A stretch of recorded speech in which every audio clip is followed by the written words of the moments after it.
Gagi, winasak yung iPad.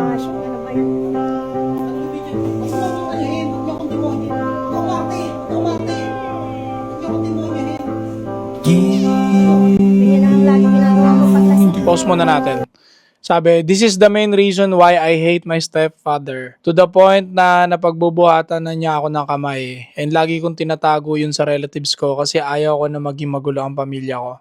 Never kong babaguhin ang puso at isipan ko na mahalin siya as my second father. Never na never.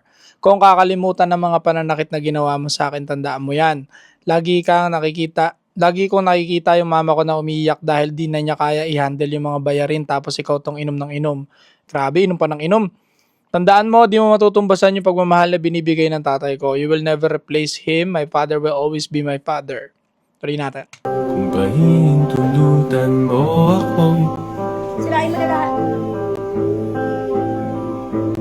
ipagkakatiwala ko sana sa'yo ang puso ko.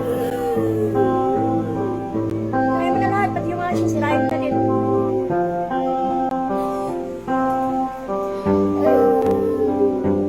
Raulo eh, no?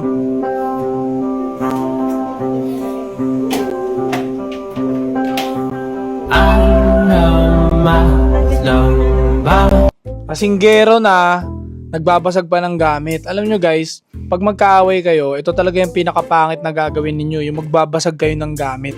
Kasi ang gamit, hindi nyo na mababalik yan eh. Pag nabasag nyo, nasira nyo yan, sira na yan. Tapos nabasa ko pa dun sa comment, sabi nung author na ito, yung nag-post na ito, yung tablet daw na to is 11,000, tapos hindi naman daw siya yung bumili, yung nanay. Tapos winasak pa. Grabe naman stepfather to. Kayo wag kayong magiging stepfather kung hindi nyo kaya. Wag nyo akong gagayahin kasi isa akong malupit na nilalang.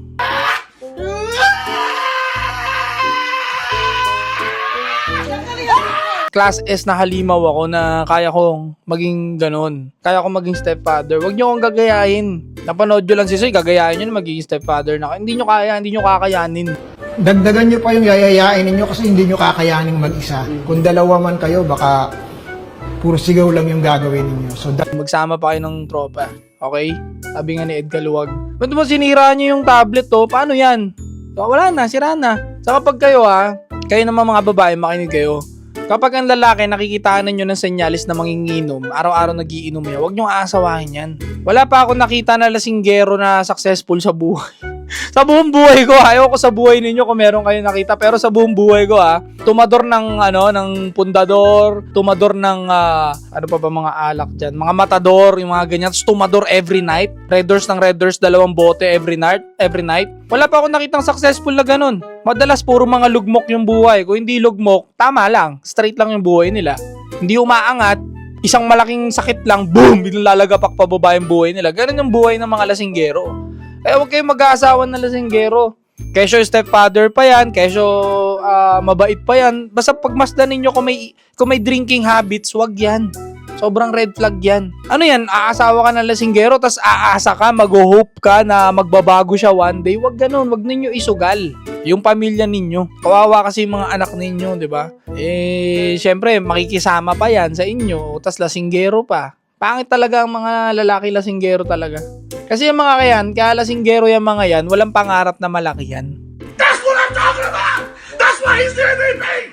That's why he's the GOAT! Yan ang real talk dyan. Wala pang pangarap na malaki yan. Kasi kung may pangarap na malaki yan, unang ititigil niyan yung pag-iinom ng sagad. Magiinom ka lang pag may celebration, magiinom ka lang pag may sense. Hindi yung gabi-gabi. Kainuman mo, puro kamukha mo na. Diba? Paulit-ulit lang kwentuhan ninyo, puro yabangan. Wala na makakwenta-kwenta mga buhay ninyo. Puro kayo yabangan ng yabangan, diba? Puro kayo angasan ng angasan. Magsusuntukan pa yan pagdating ng hating gabi. Walang kasense-sense yung mga pinagtatalunan. Diba? Di ba kayo nagsasawa? Ito, shoutout sa lahat ng mga manginginom. Di ba kayo nagsasawa? Magkakamukha na kayo ng mga kainuman mo. Diba? Tapos mag-i-scatter kayo pag lasing na kayo para kayo mga siraulo. Umay na umay. Dapat, ako kaya ako tumigil sa pag-iinom. Umay na ako sa mga kainuman ko. Pucha, ikaw na naman. Ginanon ko talaga one day bago ako mag-quit. Pucha, pre, tayo na naman, ito na naman. Inom na naman tayo, hindi pa tayo nagsasawa.